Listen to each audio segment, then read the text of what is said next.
Hey guys, I'm Comrade West. I'm here to talk about American Horror Story, Episode 2, The Morning After. So, we start with Emily finding a snake in her wardrobe. Kathy Bates rushes in, hearing her screaming, and she says, "This is good eating," which is actually a reference to her character Mama, Mrs. Boucher in The Waterboy. There's a scene in that with Henry Winkler where she lives in like Louisiana Bayou. She eats like roadkill and stuff like that, and she serves Henry Winkler a giant anaconda with an apple in its mouth. So that's very cute. That wasn't the only callback to a previous character that an actor has played. Evan Peters and Quicksilver was referenced, but I'll touch on that later. So they're eating dinner. Next minute, the snakes come back to life. Some people have been saying this is the work of Misty Day, who was remembered for loving animals and her reincarnation abilities. But I think this has got to do with Michael Langdon. It was shown for a split second him in an inverted pentagram made of blood, like surrounded by snakes. The snakes started cropping up when he cropped up. So yeah, I think it's definitely him. He's clearly altering people's perceptions and making them see things that aren't there. He terrifies Emily by filling her room with snakes and then messing with everyone at dinner by reanimating the snakes. I don't think Miss Venable and Kathy Bates had anything to do with it. They look very shocked. So it's possible they're as in the dark and as hungry as the purples are. The opening credits had a lot of serpent symbology, so I definitely think it's a reference to that. Theory alert. I have a theory. Get out. I have a theory that this season is limbo and everyone died in the nuclear blast. The first circle of hell is limbo, and these people in the bunker are being tortured and experimented with. Michael is testing to see whether these people are aware enough of their own sins and deserve to go into the other circles of hell, or if they'll live in limbo forever. Ryan Murphy has indicated that the other seasons of Horror Story are based on Dante's Inferno's 9 circles of hell. So the first circle of hell is described in the book as the circle for non-Christians who did not sin and pagans, which would explain why the witches would be present. Some other seasons that are obvious about the circle of hell are cult is heresy, hotel is gluttony, greed, asylum, fraud or violence. You could also argue Murder House and Roanoke are limbo as well. Anger could be Roanoke as well. So maybe that's why Murder House is making a comeback. We've seen set photos from the original Murder House set with Dylan McDermott. We know it's been confirmed that Connie Britton is making a comeback. And also just the other night, Ryan Murphy shared a photo of Sarah Paulson directing Jessica Lange as Constance Langdon. So I believe that this series will feature a lot of flashback episodes, giving background into Michael Landon, exposition, and how he started with the co-op. Constance looks older. Also in the episode 2 trailer, we did see Michael Langdon with short hair, and he actually seems to be conjuring snow for some sort of like magician, like mages committee that could have something to do with the coven, maybe like the male version. Not totally sure. Sarah Paulson's meant to be directing episode 6, so I won't be surprised if they start doing flashbacks from next episode onwards. I think there's going to be a lot of flashbacks in this season. I'm trying to get some background music. Okay. I think this means Miss Venable will die. Probably sooner rather than later. But definitely before episode 6. I just don't think it's feasible for Sarah Paulson to play 3 main characters and direct. I'm thinking only half the season will be in the bunker. I don't believe that up top is as desolate and dangerous as the co-op wants you to think. And with the twist at the end, I mean, Venable and Mead, they're kind of unreliable narrators at the moment that they don't know what's going on with themselves. So, we're kind of in the dark. So anyway, back to the snakes. I don't think it's a coincidence that Emily, the resident Eve with perfect DNA, found the snakes. In the Garden of Eden, the devil is represented as a snake who revealed himself to Eve and convinced her to take the apple from the tree of knowledge, which is clearly referenced with the Apple laptop. Now, it's not cheap to put your Apple logo in your show. Keeping Up with the Kardashians has one of the highest budgets in television, and they cover their Apple logos. Kim puts her Kimoji case on her iPhone, so she can still use her iPhone, but you don't see the Apple logo because they don't want to pay licensing fees. A lot of YouTube channels and even TV shows, like after school TV shows, they'll have even news stations. They have a laptop there. Not even Apple, sometimes HP or whatever. And to not violate trademark laws, they put their own stickers on it, so it kind of doubles as promotion for themselves. So even if Ryan Murphy unlikely didn't pay for licensing, he would have still had to pay for lawyers to make sure Apple were fine with that. So it was very, very intentional, and that would have cost a lot of money for legitimately 4 or 5 seconds.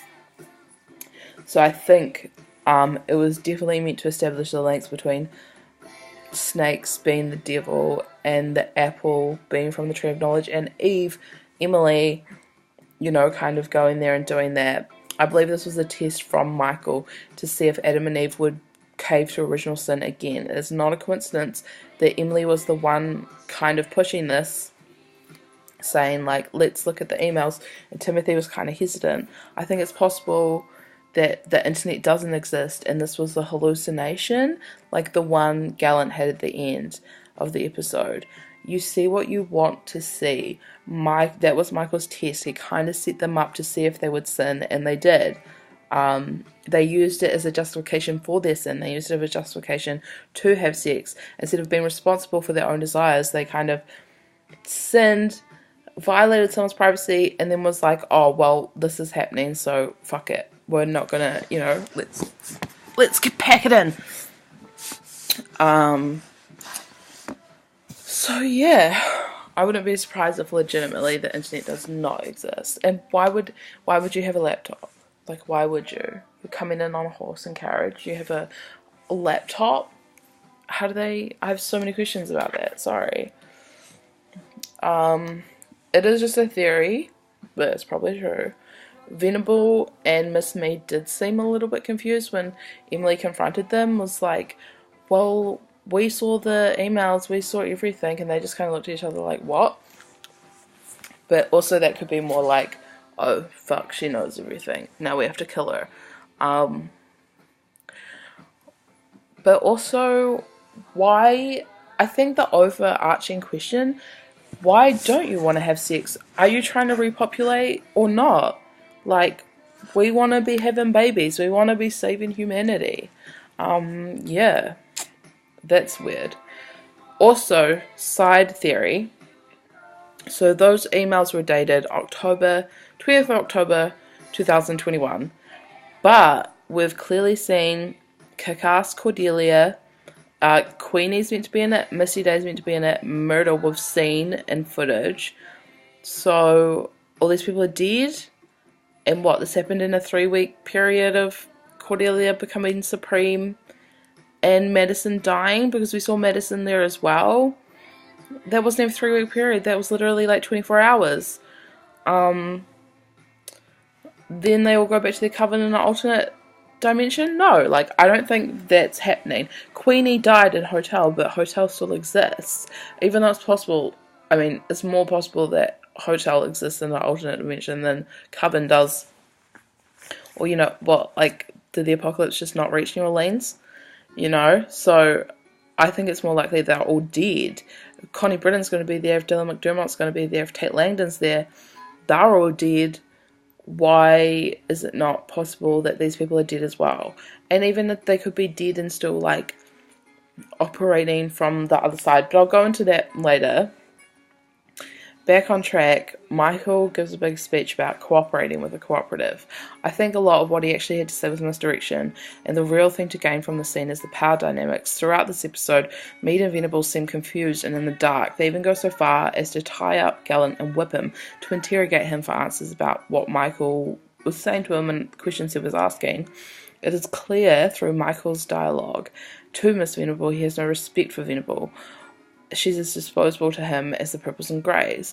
This is backed up with Miss Mead and her almost trying to plot against him the aggressive kind of attacks she gave him when they were speaking in private, saying like, oh, you men swing your dicks around, stuff like that. Saying men destroy the world. A lot of other breakdowns were saying she's going to be the main villain in this series, but I don't think so. Episode 2, and we're already kind of rooting for her and empathizing with her. Like I said earlier, I reckon she'll be gone in a couple episodes. I wouldn't be surprised if she goes out and we're kind of like, oh no. Like not so much of a villain, more of a kind of Sister Jude polarizing character, which is almost the beauty of this show. Ryan Murphy loves to create such complex characters. Very few are wholly good or wholly bad, which makes for much more interesting twists and character developments. Like there's so many more opportunities and possibilities for plot progression versus writing yourself in a corner like creating Jon Snow characters or Liam Hemsworth type characters where you always kind of know what they're about to do. As well with a little speech, I think the poison was some intentional exposition to some sort of murder. Maybe the scene with Coco, Billy and Adina Porter, we all saw them perfectly lined up, looking very peaceful. I wouldn't be surprised if they decided to poison themselves. They do kind of seem like Coco and Adina, like, oh, I'm too good for this, and then just making Billy Lord go along with it. So Mr. Gallant offers to go first for questioning. Michael sniffs out his huge ego, petty, childish behaviours, hatred for his grandma. They talk about files, so I think these are all things he kind of knew already, but kind of wanted to see, like, what ones manifest the most. He's kind of sniffing out his sins. Gallant even asks, are you looking for a confession? Which is like a very kind of Catholic ideology, and a lot of the Satanist art that we saw was very Catholic. So that's interesting. Then Evan Peters has gay sex with the latex man, and he looks a bit different to the latex man in Murder House, but he thinks it's Michael. I guess it's Tate Langdon. I wouldn't be surprised if it's the manifestation of the spirit of Tate as his dad, or just actually Tate Langdon and the whole Harmon crew and Murder House just tag along for the ride to have fun. I'm not holding my breath on Latex Man. It could literally be anyone. It could be like, as you said Ian, it could be his nana, but I think that was a hallucination. We'll touch into that again later. Evie walks in and sees her grandson banging, which is so weird. Like, she stood there for a full 3 seconds. It's so gross. Like, I've heard my mum have sex and I want to die. You're really gonna... Oh, I could not. Joan Collins. Okay. Evie walks in, sees her grandson banging, which is weird, but I think this is, yes, to show her narcissistic survivalist personality, but also Joan Collins is on Joan Collins time. She probably charges a shit ton of stuff and she's got shit to do. Like, I bet her trailer is ridiculous. It's probably like 20 grand a day just to fit out her trailer. I love her and I was obsessed with her from the moment I saw her, but I knew she wasn't going to be around for very long, just like Stevie Nicks. I bet Stevie Nicks will have less than 5 lines of dialogue in the whole season. Sure, like an Oscar-worthy, amazing Joan Collins season-long story arc would have been awesome. She's a cameo. Ryan's having fun with it. It's how our pop culture gays live, like same with the whipping. The Rip Taylor. I love Rip Taylor. By the way, I didn't know he was gay, and I searched it, and he isn't, and he doesn't like being considered a gay icon, because a lot of people just assumed he was gay, and he's had a wife for like 30 years or something, which is crazy. So BT dubs, Rip Taylor's not gay. I mean, he is a gay icon, but he doesn't really like being considered one. Anyway, I don't even know how gay sex falls into the category of copulation, and I thought Gallant would be a top, but Joan Collins, she just got to go, and we got to see that weird Evan Peters murder face. Anyway, so the music. Evan Peters is seen sitting in the lounge listening to Time in a Bottle, which is a reference to one of the best scenes of this era in like a pretty average movie, the slow-mo restaurant Quicksilver scene in X-Men Days of Future Past, where the same song is playing. It actually kind of references the idea of freezing time or being in limbo again. He's depressed, and it's the vibe of the bunker. Cubes for dinner, isolation, same thing day in, day out. It's kind of like a prison. It's like a limbo. On top of that, there's sadistic Satanist torture going on, but of course the music changes to literally one of my favourite songs of all time, Gold Dust Woman by Fleetwood Mac. It isn't that deep, I don't think. There's some little, take your silver spoon and dig your grave. That could be like a reference to Evie and to Coco, but I think it mostly is just a reference to Missy Day and Stevie Nicks and the fact, like, the witches are coming. The witches are coming, sis. They were meant to be here this episode. I watched that mother-looking trailer. Okay, I know they're meant to be here, but whatever. Play some games with me, Ryan. Play some games. Also, I bet the music team, they've got that Stevie Nicks clearance. They're going to take advantage of that. I bet there'll be like 3 more Fleetwood Mac songs in this whole... Even though maybe Ryan's had Fleetwood Mac clearance for ages, he did do a whole Glee episode about Fleetwood Mac. But anyway, whatever. Let's get to the meat. I'm going to get comfy. My butt is numb. Let's get to the meat of the episode, which was Tate, Latex Man, Evie. Okay. I believe that the Latex Man is a Michael's manifestation of like his weird father's evil spirit. Like not necessarily Tate, but like the half of him that's magic and Tate and can make snakes and shit like that. And he manipulated Gallant with his insane narcissism and complexes to commit murder because he is a piece of shit who's full of sin. Who kills their grandma? Seriously, like no one does that. Or who kills anyone? Even if you're trying to fuck some random latex guy.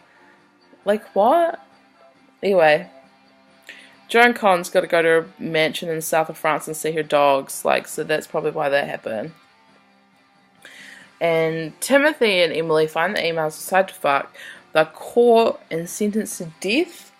For whatever reason, they're sent to the decontamination room to be killed, unlike the 2 people who were conveniently outside on the way in. Like, oh no, we won't do it again, boom, boom, boom. Like, okay, whatever. They're accompanied by Miss Mead, and I don't know, I still haven't given her a name, but I'm calling her Bridget, because that was her name in Freak Show, I think. Who's an absolute tank, and she's so beautiful. Like, true silent assassin, the Mountain Styles, this random dude, I think I've seen maybe once before. It's a pistol, about to shoot him. Timothy defends himself with a hose.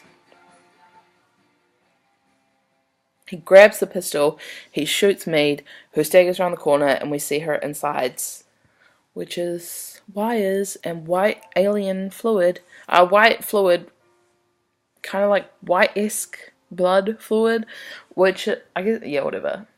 Apparently is a reference to the 1979 film Alien, which I've never seen because I'm not 100. I'm not going to watch a movie as old as my mum, so... I mean, she's a cyborg, like, that's that. I wouldn't be surprised if there's hundreds. I doubt they're very susceptible to radiation, but most importantly, she looked extremely shocked. I think she was also super excited about finding new protein in the beginning of the episode, so I wouldn't be surprised if it's kind of a Westworld, doesn't look like anything to me, type awareness of their, like, android life.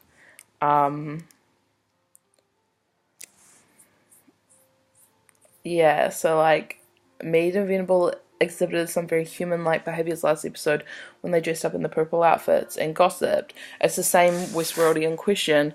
If a robot thinks it's human, should we treat them as a human? If Venable decides she wants to survive and live independently with sentience, should she be given that freedom?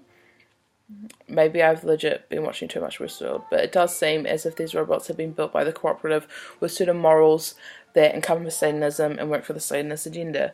Mead says, Heil Satan to Michael. That I could be making all this up, but I think it's pretty spot on. Modern day Satanism is a lot about personal freedom. They have a version of the Ten Commandments which is called the 11 Satanic Rules of Earth, as per the Satanic Bible. Number 5 is actually about consent, because consent is a basic human right, but it's also the main pillar of freedom and personal choice. We have a society not about consent just in sex, but consent in all things. Number 2 is do not tell your troubles to others unless you're sure they want to hear them. It's about not burdening others with your emotional turmoil unless they consent to having the strength or want to carry your emotional load. Number 4 is if a guest in your lair ignores you, treat him cruelly and without mercy, which I think is what Venable and Mead were up to when they felt annoyed by Gallant. And they were laughing later about turning the Geiger up super sensitive and it all being a cruel joke. Due to the huge satanic symbolism in the opening credits, I think these are going to be themes we're going to see throughout the whole series. Michael doesn't force or tell anyone to do anything. He gives people the choice to do things. He gave Timothy and Emily the choice to snoop on his laptop. He gave them the choice to have sex. He didn't tell them to have sex. They decided to do that. He gave Gallant the choice to murder his grandma. They reveal their own sins through their own personal will. So, in the episode 2 Australia, we saw a lot of things that didn't actually happen in the episode. I'm just going to go on about things I think are coming up, overarching kind of things. So, in the trailer, we saw Cordelia, Myrtle, and Mason walk into the bunker very, purposeful, like they were, striding. They're like, yeah, we're here, we out here. And then we see Cordelia attempt to reanimate Coco, Adina Porter, the reporter, I don't know her name, and Billy Lord, sorry, I can't remember her name either, Coco's assistant. Cordelia is doing it with Myrtle, while Myrtle and Madison watch. So this is definitely Supreme Cordelia. Cordelia willingly burnt Myrtle. Madison's corpse is meant to be in Spaulding's toy chest, and Queenie has been confirmed to return after dying in a hotel. So maybe it is possible that Cordelia survived the blast and decided to reanimate every witch she knows to try and save the human race. Maybe they're all dead and they've been dead this whole time. I'm not sure. It's going to be funny to see Coco and the others awake and realize, oh, what the fuck, magic is real and I was just dead. Also, the way their bodies are they look poisoned or very peaceful, like they've been arranged in some sort of satanic ritual. We can't see any blood. Maybe the witch has moved them, to reanimate them or something. I don't know. None of this shit actually happened in the episode that we saw in the trailer, which I think is annoying as fuck. In the trailer, we also saw Michael Langdon with shorter hair, which I think means a younger Michael Langdon. Definitely a nod to the fact we're going to see flashbacks this season, probably all season long. I wouldn't be surprised if the witches are kind of drawn to his evil power and want to destroy it. Via Billy Dean Howard, even. Michael is magic, and here's the reason. Okay, this is just a theory. Obviously he's magic. We've seen him do magic, but he's the reason all the other outposts, if they do exist, have failed. He's testing humanity to see whether they deserve to survive or not. The internet doesn't exist. Michael the Snake offered Emily Eve temptation, and she took it. She saw whatever she needed to see on that laptop to justify her own sins. Gallant at the end saw what he needed to see in order to justify murdering his own grandmother. Miss Venable called them commanders of the free world swinging their dicks around. The cooperative is some weird Freemason Illuminati elite who decide the fate of the world behind closed doors. They have androids, obviously, as seen at the end. He is said to have some way to repopulate without sex. His whole questions and cooperation was speech was really about offering people choices and seeing what they do. He's testing to see if humanity should survive. Like, why should it? It literally created the nuclear apocalypse. And especially if they have androids and they have a way to create humans without humans having sex, they don't need these humans around. Also, as a side note, I used to be pagan. What a lot of people don't know about the kind of tenets of Satanism were actually invented by the Catholics, and I think that's hugely referenced with the old school Catholic Satanist imagery that they use at the start of their opening credits. So it was part of a smear campaign against pagans, using the end of harvest festival as All Hallows Eve or Halloween. They inverted the pentagram, a really old symbol predating Christianity by hundreds of years, and making that the personification of Satan and Satanism. Naturally, pagans were deeply offended. Because a lot of Christian holidays like Easter and Christmas, no big deal, were stolen from pagans as a way to initially convert people from paganism to Christianity. And then in the 11th and 15th century, there were the witch hunts, which killed millions of women across Europe. There were active efforts from the church to eradicate paganism. Even with the snake in the Garden of Eden, yes, he's the personification of Satan, but it's still a Christian story and a Christian ideology. So I wouldn't be surprised if there's residual bad blood between the witches and the Satanists, and if this season explores that, I think they'll be the main conflict of this season. The mostly good witches and the evil Satanists and their cyborg army and their brainwashing ways, and we'll have some survivors for comic relief, etc. So I think the bottom line is this: there's been apocalypse, no one's repopulating, we're actually murdering people, like 1 to 3 people at episode. There's just so much. I mean, Venable is in the dark, Mead's in the dark. It's this, I don't even, and that's that. Do you know what I mean? So there's so much other stuff to explore. I'm putting this on the internet because if I'm right, by the end of the season, I'm going to be like, bitch, I told you at episode 2. And also, some other people have been doing breakdowns, and they're just like not even accurate, and it's really frustrating. So instead of complaining constantly, I'm gonna try do my own and see if I'm any better, which I'm probably not. Sorry about the terrible. I used to see my Lumi case like 100 times, and then I'm switching it over. If this actually gets any views, I'll definitely do an episode next week that has actual video editing and is not all just one take. But yeah, thanks for watching. Like and subscribe and share this with your mates if you liked it. And the only thing I'm really stuck on is the plane. Who the fuck was driving the plane last episode? So if you have any ideas about that, I had a weird idea that maybe it was like the witches and we couldn't see them, or like could be like the Harmons, like something weird like that. People are saying it could just be autopilot, and we're just gonna forget that in the real world for autopilot you need a pilot to take off and land. It's just like one of those kind of continuity errors or whatever.